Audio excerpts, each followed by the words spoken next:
로마서 13장 11절에 13절 14절에 있는 이 말씀은요, 우리가 잘 알고 있는 성 어거스틴의 회심의 도구가 되는 그러한 구절이었습니다.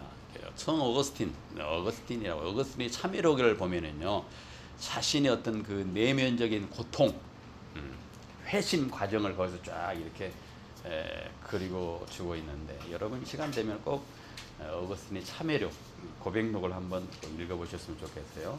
거기서 어거스틴은 마음으로 하나님을 따르고 싶은데 육체의 정욕과 과거의 자기의 습관이 계속해서 자기를 붙들고 있다는 그런 생활 가운데서 극심한 영적인 번민을 겪고 있었습니다.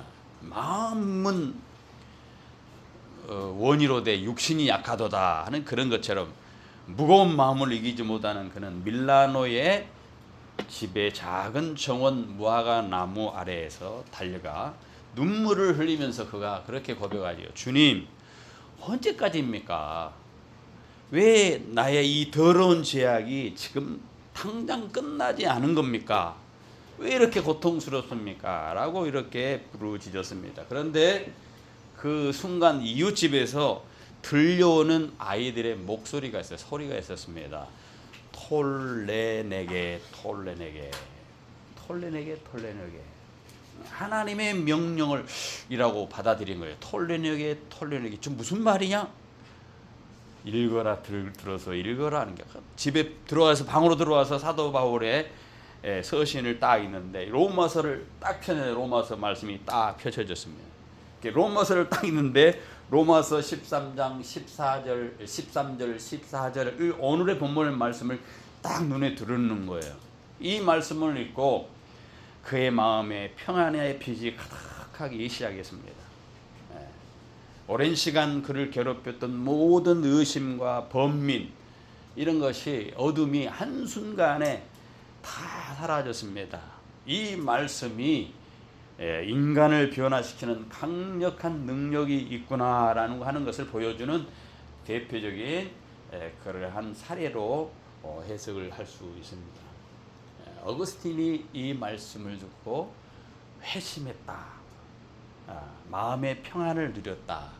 그래서 이 성경을 읽을 때마다 어거스틴이 그랬구나라고 생각을 하게 되는 거죠. 자, 오늘 우리가 살펴보려고 하는 말씀이 바로 어거스틴이 말씀을 읽고 참회하고 마음의 기쁨을 얻게 되는 그러한 본문이라는 거죠.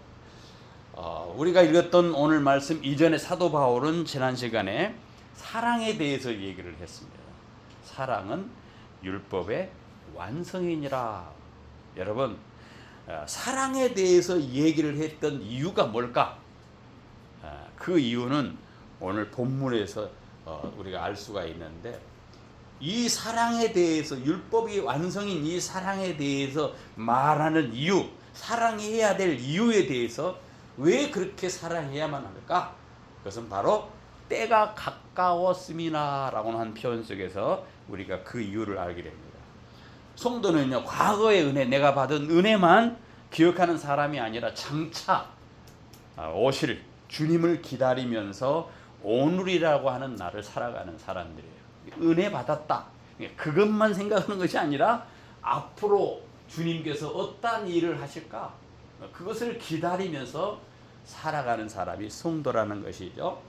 자, 그래서 사도 바울은 오늘 본문을 통해서 종말, 앞으로 다가올 종말에 대해서, 두려움에 대해서 말하려고 하는 것이 아니라, 너희들이 두려워하라 그렇게 말하는 것이 아니라, 그 예수님께서 다시 오실 그 재림의 소망이 얼마나 놀라운 것인가, 그 재림의 소망을 갖는 사람은 오늘이라고 하는 날을 살아갈 때에 변화되는 능력의 삶을 살아가게 한다라고 하는 것을 강조하기 위해서 말씀을 썼다라는 겁니다.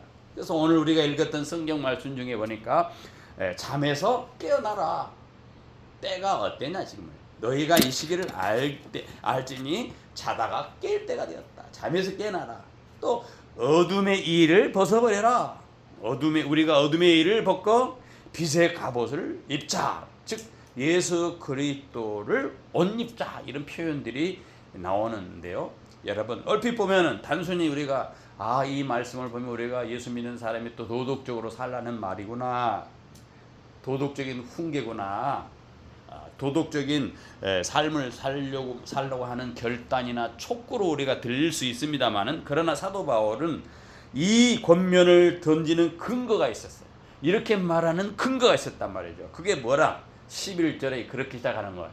이 또한 너희가 이 시기를 알거니와, 이 시기를 알거니와 라고 하는 그 말씀 속에서 여러분이 잠에서 일어나야 된다. 어둠의 일을 벗어야 된다. 예수 그리스도로 옷 입어야 된다라는 것을 우리가 깨닫게 된다는 것이죠. 자, 성경이 말하는 구속의 역사의 시계는요, 성경에 말하는 구속의 역사, 구원 역사의 시계는 단순한 세월, 단순한 시간의 흐름이 아닙니다. 하나님의 구원 계획이 완성되는 하나님의 때를 향해서 계속 올라가고 있다는 거예요.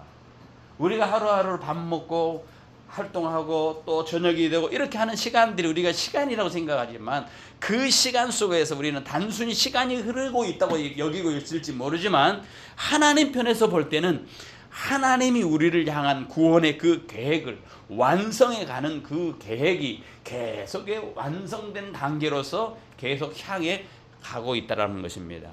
자, 원래 창세기에 보면은 인간이 범죄했습니다.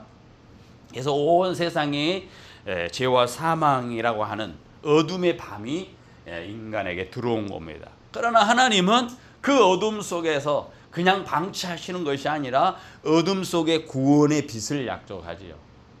창세기 3장 15절에 여인의 후손이 올 것이다. 마침내 여인의 후손으로서 독생자 예수 그리스도를 이 땅에 보내십니다. 어둠이 있는 곳에 빛을, 낯을 침투시킨 것이죠. 어두운 곳에 빛을 보내주신 것입니다.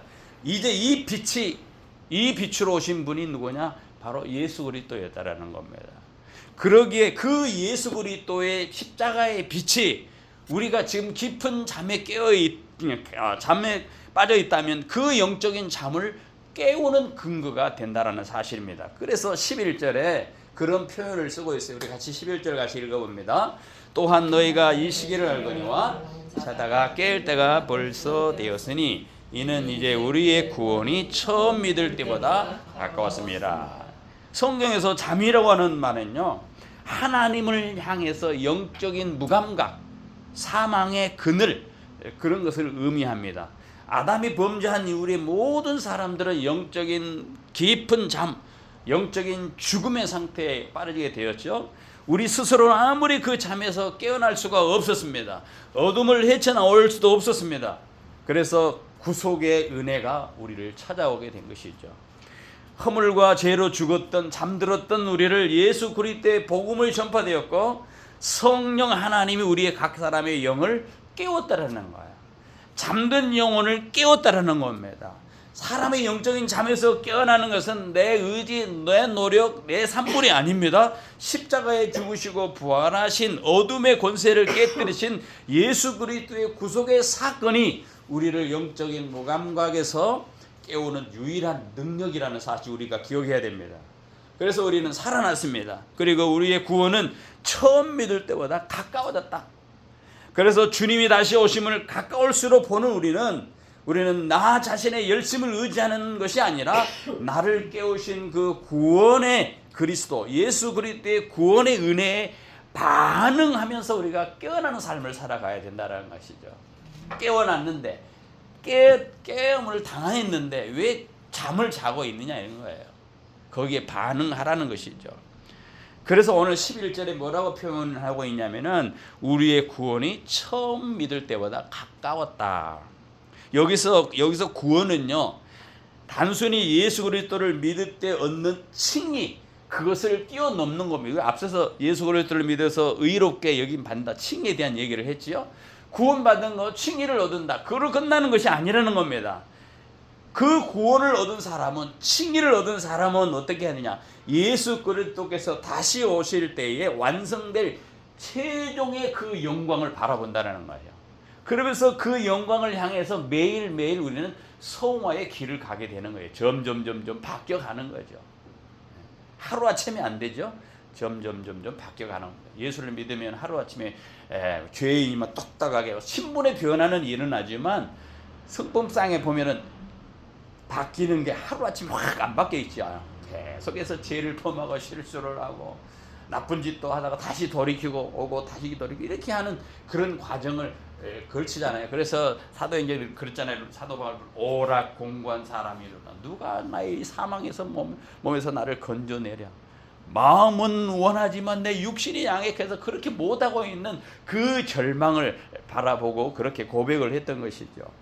자, 구원받은 성도는요, 마지막 날에 죄와 사망의 모든 흔적에서 완전히 벗어날 그래서 예수 그리스도의 온전한 형상을 담고 부활의 몸을 입어서 하나님과 영원히 함께하는 상태, 그것을 기다리는 거예요. 지금 우리가 지금은 완전하지 못하죠. 죄악을 범할 수 있고 실수할 수 있고 실족할 수도 있습니다. 그러나 완전한 구원이 올 때는 우리 모두가 그 모든 죄악의 흔적에서 벗어나서 예수 그리스도의 형상을 온전히 담고 부활의 몸을 입어서 하나님과 영원히 함께 사는 상태가 분명히 올 것이라는 거예요. 여러분 믿으십니까? 네. 성경은 구원을 크게 이렇게 설명을 합니다. 예수 그리스도를 믿어서 칭의를 얻었느냐, 의롭게 되느냐, 그걸 끝나는 것이 아니야. 의롭게 된 사람이 거룩의 성화의 과정을 거칩니다. 그리고 성화의 과정을 거치다 마지막에 어떻게 돼요? 영광에 이른다는, 영광에. 그냥 성화에 거치만 가고 끝나는 거 아니라는 거야. 영화에 이릅니다. 그래서 예수 그리스도를 믿을 때 죄인이 의롭다함을 받습니다. 이 땅에서 성령으로 말미암아 점점점 우리가 성품이 그리스도를 닮아갑니다. 그런데 주님이 다시 오실 때 어떻게 됩니까? 우리의 구원이 완성되는 거예요. 그래서 로마서 8장 30절에 그런 표현을 쓰고 있어요. 로마서 8장 30절에 또 미리 정하신 그를 부르시고 부르신 그를 또한 의롭다 하시고 의롭다 하신 그를 또 어떻게 하니까? 영화롭게 하셨느니라. 우리 살펴본 말씀입니다. 여기서 놀라운 것은 사도 바울이 그 영화롭게 된 것이 이미 이루어진 것처럼 과거형을 쓰고 있다는 거죠. 하나님께서 시작하신 구원은 반드시 완성된다는 겁니다.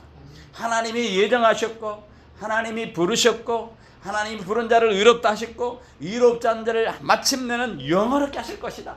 그것은 이미 하나의 모든 직선을 본 것처럼 완성된 거예요. 이미 우리는 그것을 지금 바라보는 거예요.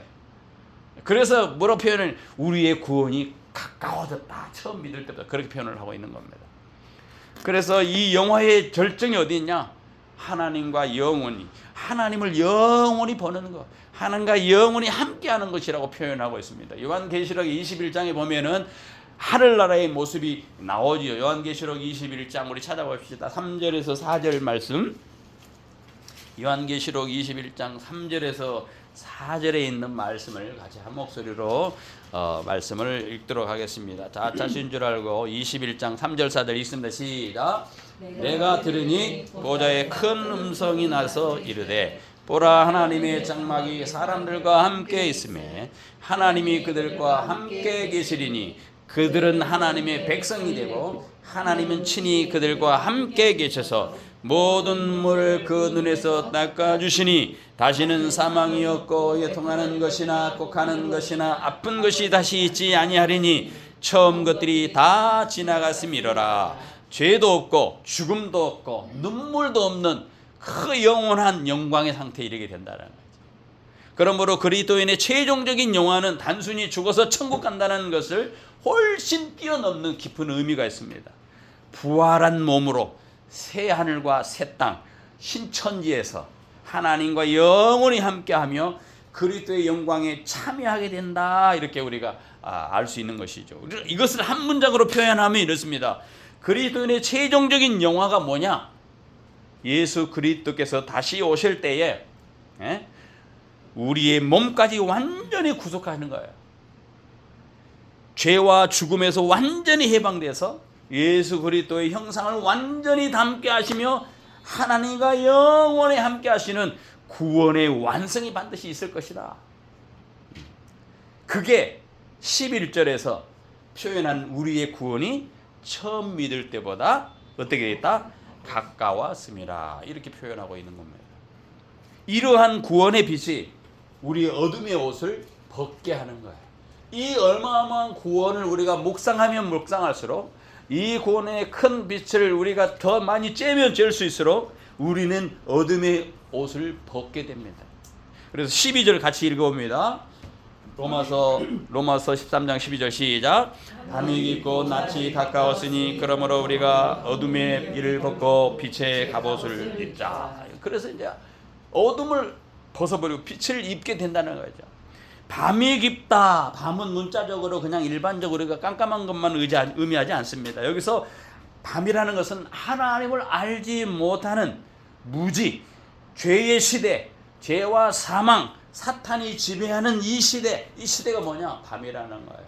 죄와 어둠이 지배하는 현재의 시대를 상징적으로 보여주는 게 뭐냐? 밤이다. 지금 세상이 밤같이 어둡다. 깜깜한 하나님을 알지 못한다. 하나님에 대해서 무지하다. 모두가 죄와 사망으로 달려가고 있다. 이 시대가 뭐냐? 밤이라는 거, 밤이야. 그런데 여러분, 반대로 낮은 뭡니까? 낮. 그리스도의 재림과 하나님의 나라의 완성, 다시 말하면 구원의 완성이 드러날 때가 낮인데, 바울은 이런 논리를 쓰고 있는 거예요. 밤이 깊다. 그러나 그 밤이 깊다라는 것으로 끝나지 아니하고 뭐가 가까워졌다? 낮이 가까워졌다. 네. 여기서 중요한 것은요, 밤이 깊다라고 하는 절망의 선언이 아니에요. 여러분, 이 세상에 밤이 깊습니다. 절망하세요.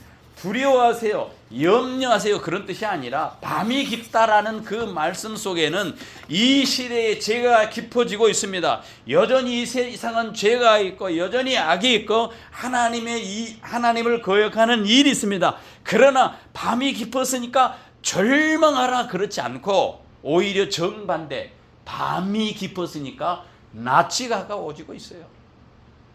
밤이 깊다는 것은 동시에 뭐가 가까워졌다? 새벽이 가까워졌다는 거예요. 이것이 기독교의 종말론적인 소망이라는 거예요. 세상이 더 악하고 악할수록 우리가 구원의 날이 더 가까워졌다. 새벽의 날이 다 다가오고 있다. 낮이 가까워지고 있다. 완성된 구원이 회복될 그 날이 가까워졌다. 그래서 밤이 깊다라는 말 속에는 절망이 있는 것이 아니라 오히려 우리에게는 새로운 새벽, 낮이 있다라는 것을 소망으로 기대할 수 있다라는 겁니다. 근데 왜 여기서 밤이 깊다라고 표현을 했을까? 여기에는 아주 중요한 역설이 있습니다. 세상적으로 보면 시간이 갈수록 어둠이 깊어지는 것처럼 보입니다. 그러나 하나님의 구속사의 그 구원의 역사적으로 보면 그 역사의 방향은 어둠에서 어디로 가고 있습니까? 빛을 향해서 가고 있다라는 거예요. 예수님께서 십자가에 죽으실 때 세상은 아주 어두워진 것 같았습니다. 그러나 그 십자가를 통해서 뭐가? 죄와 사망이 깨졌습니다. 그리고 예수님께서 부활을 했습니다. 그리고 지금 교회는 다시 오실 예수님을 기다리고 있습니다. 그러므로 성도는 이 역사의 어두움, 절망으로 끝나는 것이 아니라 어둠은 새벽은 예수 그리스도의 재림으로 그리고 영광으로 나아가게 된다라고 하는 어마어마한 소망이 있다라는 사실이에요. 할렐루야. 그렇습니다. 밤이 깊었습니다. 세상의 죄악이 깊어지고 있습니다. 사람들의 마음은 하나님께 더 멀어지고 있습니다. 사랑이 식어지고요. 다툼과 시기와 욕망으로 가득합니다. 그런데 성경에서 우리에게 놀라운 말씀합니다. 밤이 깊고 낮이 가까워졌다. 밤이 깊다. 새벽이 멀지 않았다. 오히려 새벽이 가까워졌다라는 거야. 그런 말을 한 사람 있잖아요. 뭐를 비틀어도 뭐가 온다? 닭모가지를 비틀어도 새벽이. 아무리 어두운 깜깜하게라도 닭모가지를 비틀어갖고 못 오게 하려고 해도 새벽은 오고 만다라고 하는 거 아닙니까? 아무리 절망스러운 상황이라 할지라도 그 절망으로 끝나는 것이 아니고 새벽이 온다. 새벽이 온다. 그러므로 성도 여러분, 어둠을 보고 두려워하지 말라는 겁니다. 어둠이 아무리 깊어도 새벽을 막을 수가 없어요. 아무리 깜깜해도요. 동해안에 햇빛이 촥 나면 그 깜깜한 그 바닷가에 빛이 촥 들으면 하나님 보여지는 거예요. 숨길 것 같은 거 다 숨길 것 같은데 빛이 들으면 숨길 수가 없는 거예요. 그렇기 때문에 예수 그리스도가 다시 그 새벽처럼 오시기 때문에, 그러므로 지금 우리는 어떤 사람들이다? 잠들 때가 아니라는 거예요. 깨어날 때라는 거예요. 어둠의 일을 벗을 때라는 거예요. 빛의 갑옷을 입을 때라는 거예요. 구체적으로 예수 그리스도의 옷을 입으라는 거예요. 한 문장으로 표현하면요, 밤이 깊다는 것은 세상의 죄와 어둠의 절정을 향해 가고 있다는 뜻도 되지만, 동시에 그리스도께서 재림하실 날이 구원의 완성의 낮이 가까워지고 있다는 소망의 선언이네. 소망 선언. 그러므로 이 말씀은 성도들 두렵게 하는 말씀이 아니라 깨어 거룩하게 살아가라, 격려하는 희망의 메시지입니다. 희망의 메시지. 12절에 표현하고 있으면 낮이 가까워졌다.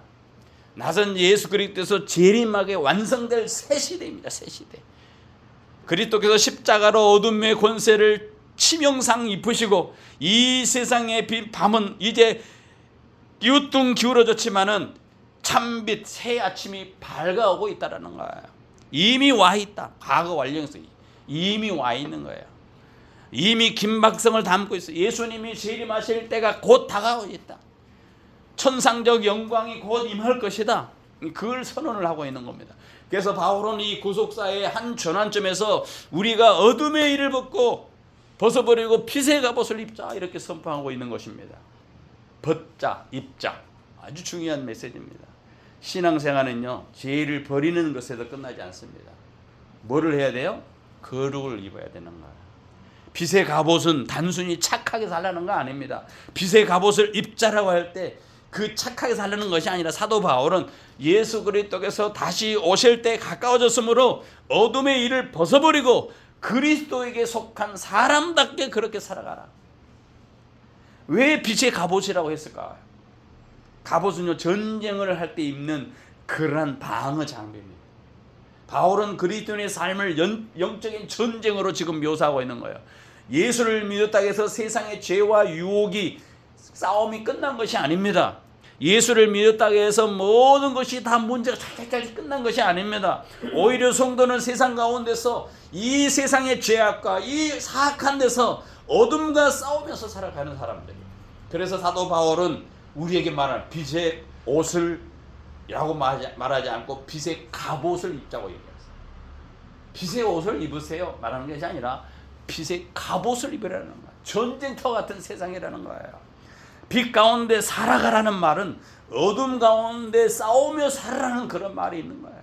그냥 세상이 주는 거기에 그냥 쏠려서 세상의 사람들처럼 그렇게 살고 그렇게 살아가지 말라는 의미가 있죠. 오히려 어둠과 싸우면서 살아가라. 싸우며 살아가라는 거예요. 왜 빛이라는 말을 썼을까? 성경에서 빛은 하나님께 속한 영역이에요.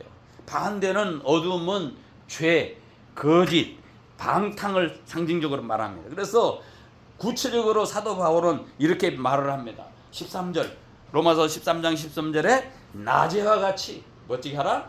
단정히 행하고 방탕하거나 술 취하지 말며 음란하거나 호색하지 말며 다투거나 시기하지 말고. 그러므로 빛의 갑옷이란 추상적인 종교 감정이 아니라는 거예요.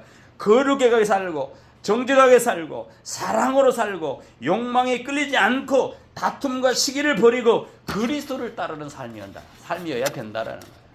그게 뭐냐? 빛의 갑옷을 입는 거예요. 중요한 것은 이 빛을 만드는 것이 내가 아니라는 거예요. 내가 빛을 만들진 않습니다. 중요한 것은요, 바울은 빛을 만들어 갑옷을 입으라고 말하지 않습니다. 여기서 성경에서는 그리스도 안에 빛의 자녀가 되었기 때문에 빛의 갑옷을 입는 거예요. 여러분이 원래부터 빛이 아니었습니다. 예수 그리스도의 그 빛된 자녀가 되기 때문에 우리가 뭐냐? 빛의 갑옷을 입는 겁니다. 그래서 14절에 결론적으로 말합니다. 예수 그리스도로 옷 입고, 그런 표현을 쓰고 있어요. 빛의 갑옷은요, 그리스도로 옷 입는 거예요. 그리스도로 옷 입는 거. 내 의지와 내 노력으로 나를 의롭게 만드는 것이 아니라 예수 그리스도에 속한 자로서 그리스도의 성품과 그리스도의 삶을 나타내는 거예요. 내가 그래서 그리스도로 옷 입는 거예요. 패션의 완성은 그래서 그리스도로 옷 입는 거예요. 영적인 전쟁에서 승리하는 비결을 그리스도로 옷 입는 거예요.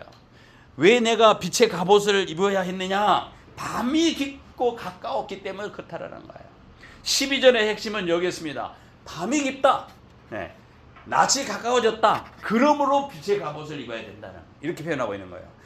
밤과 낮은 단순히 시간의 변화가 아닙니다. 밤은 현재의 제약된 상태입니다. 낮은 예수 그리스도의 재림과 완성될 그 하나님의 나라를 보여주는 거예요. 그렇기 때문에 밤이 깊다라고 하는 것은 이 제약 현재의 상황에서 낮이 가까웠던 것을 보면서 우리의 모든 것을 벗어버리고 빛의 옷, 갑옷, 예수 그리스도로 옷 입어야 된다는 거예요. 그래서 바울의 논리는 이렇습니다. 주님이 오실 날이 가까워졌다. 한마디로. 성도들이여, 주님의 오실 날이 가까워졌습니다. 그렇다면 이제 어둠에 속한 사람처럼 살지 말고 이미 다가오고 있는 그의 백성차를, 그날의 백성처럼 그렇게 살아가야 된다. 이것이 빛의 갑옷이라고 하는 표현 속에 숨어 있는 겁니다. 그리고 이 앞서서 말씀하신 성도의 최종적인 영화와 또 연결되어 있어요. 빛의 갑옷을 입는다. 영화로운 날이 가까울수록 오늘의 빛의 갑옷을 입고 그리스도를 닮아가야 된다. 그러므로 빛의 갑옷은 천국에 가기 위해서 입는 것이 아니라 이미 그리스도 안에서 구원받은 사람이 주님의 오심을 기다리면서 이 땅에서 입고 싸우는 옷이라는 거야. 이 땅에서. 그래서 내 영적인 패션은 뭐다? 한마디로 예수 그리스도로 옷 입는 거예요. 옷 입는 거. 여러분, 사람들이 옷을 왜 입습니까?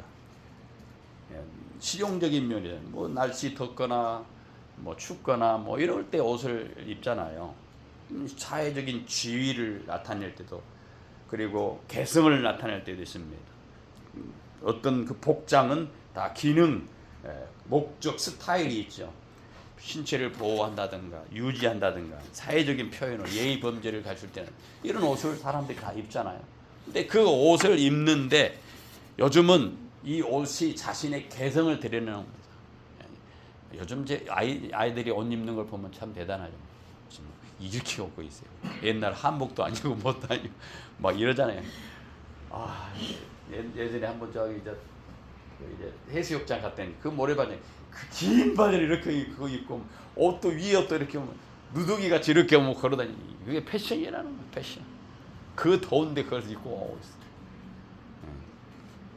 이 옷들이 다양한 옷이 있습니다. 우리 그리스도인에게 가장 어울리는 어떤 옷이 있느냐? 그리스도로 옷 입는 거예요.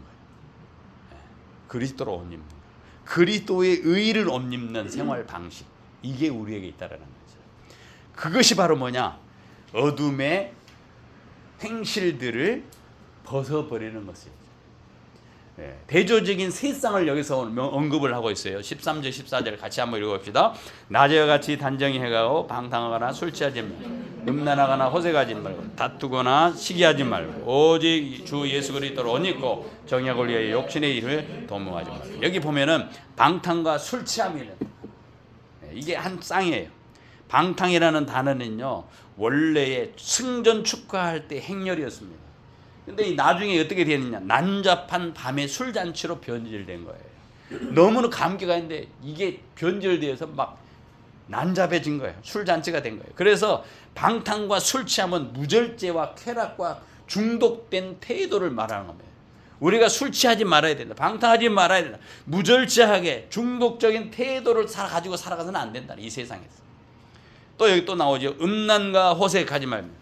음란에는 불법적인 성관계를 말합니다. 호색은 수치심이 없는 무절제와 방종을 뜻합니다. 또 여기 보니까 다툼과 시기. 다툼은 우월감을 누가 더 대단하냐? 비열한 갈등이죠. 시기는 뭐냐? 타인에 대한 강한 원망과 분노를 포함합니다. 이러한 것들은 공동체를 파괴하고 그리스도인으로서 살아가는데 좋지 않은 것들이죠.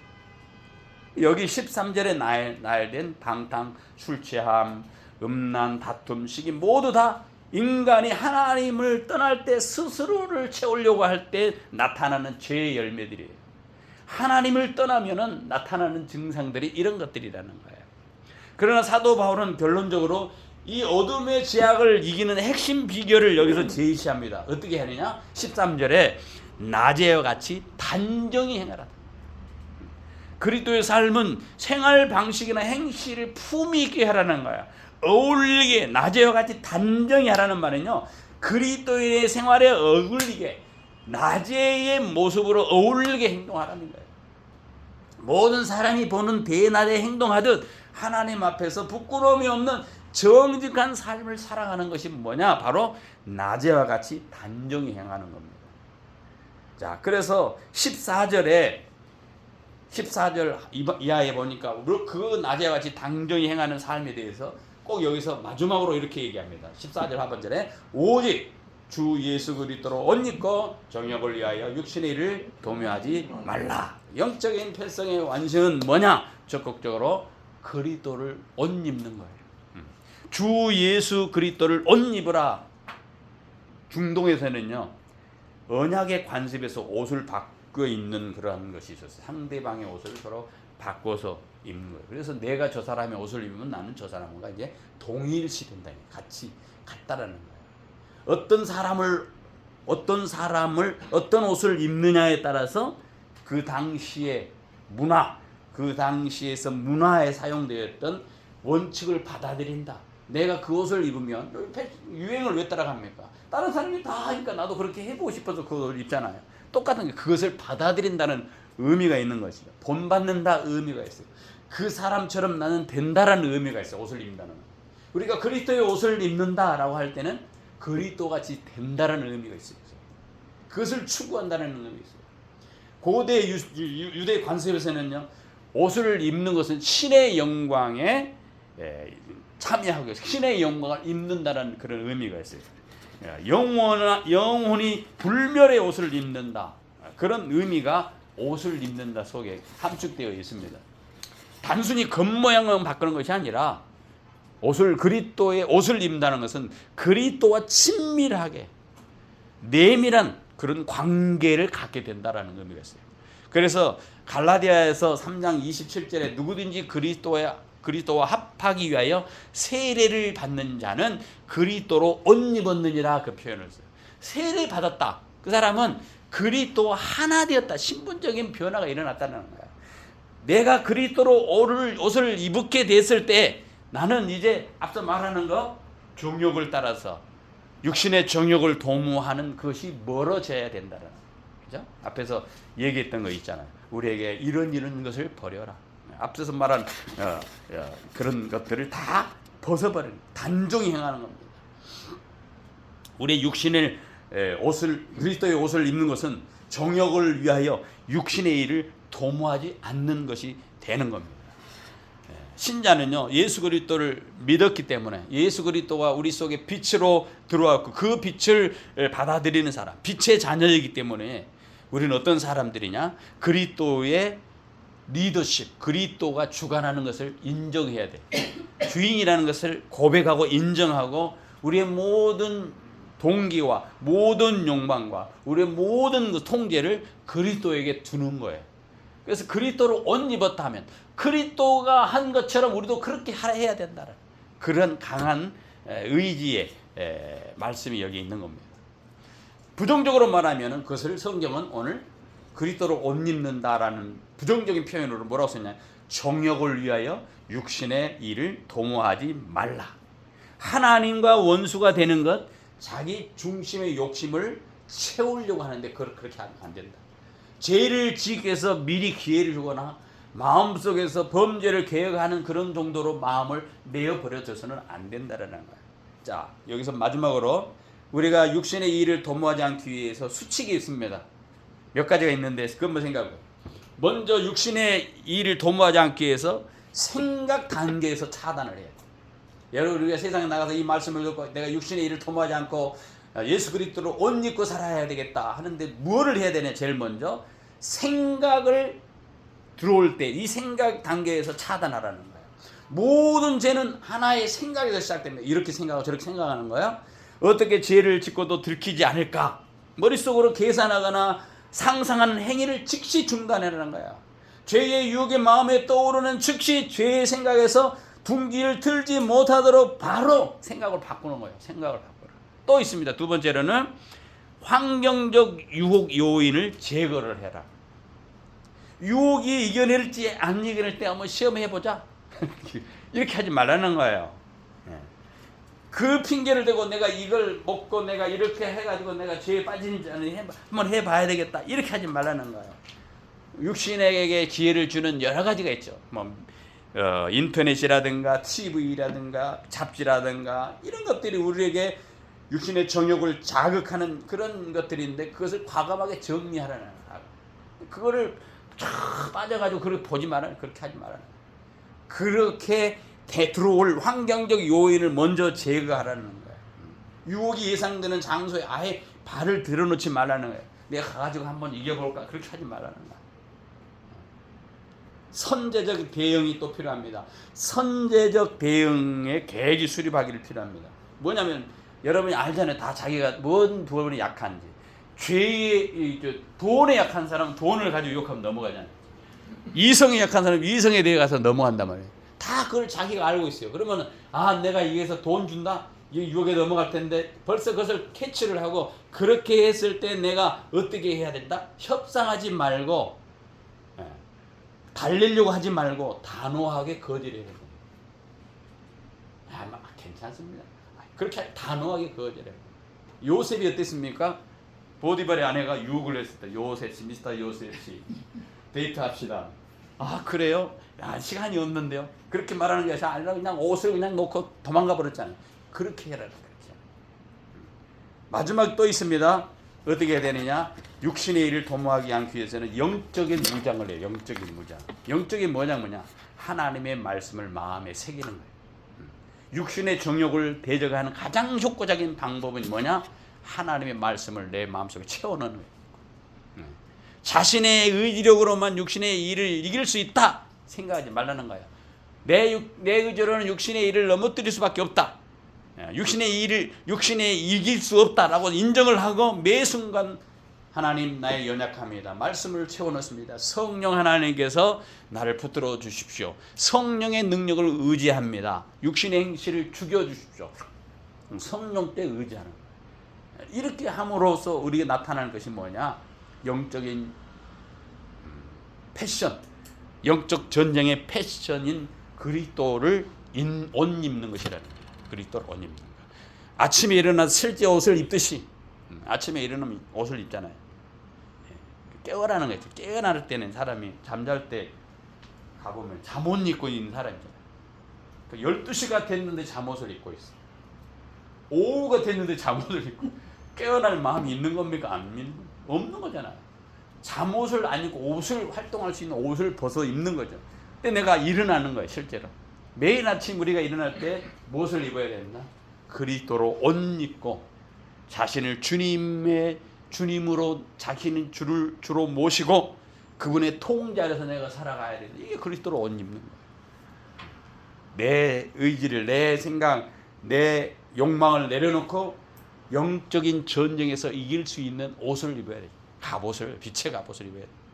사랑하는 성도 여러분, 오늘 하나님께서 우리에게 세 가지를 말씀합니다. 영적인 잠에서 깨어나라는 겁니다. 어둠의 일을 벗고 빛의 갑옷을 입으라는 거예요.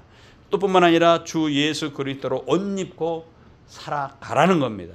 세상은 여전히 어둡습니다.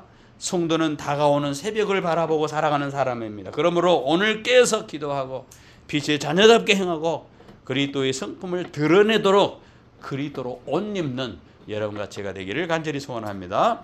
같이 기도하겠습니다. 아버지 하나님, 허물과 죄로 죽어 깊은 어둠의 잠에 빠져 있는 우리를 예수 그리스도의 십자가의 복음으로 깨워 주셨사오니 감사합니다.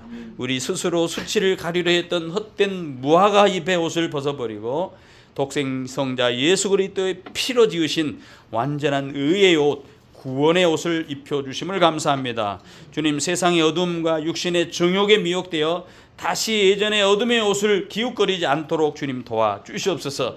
이미 참 빛이 시작되었고 주님의 주님의 완성될 나라가 가까웠음을 우리가 구속사의 눈으로 바라보게 해 주시옵소서. 그래서 날마다 십자가 앞으로 나아가 주 예수 그리스도를 옷 입고 내 행위가 아닌 주님의 의를 의지하며 승리하는 삶을 살아가도록 도와주시옵소서.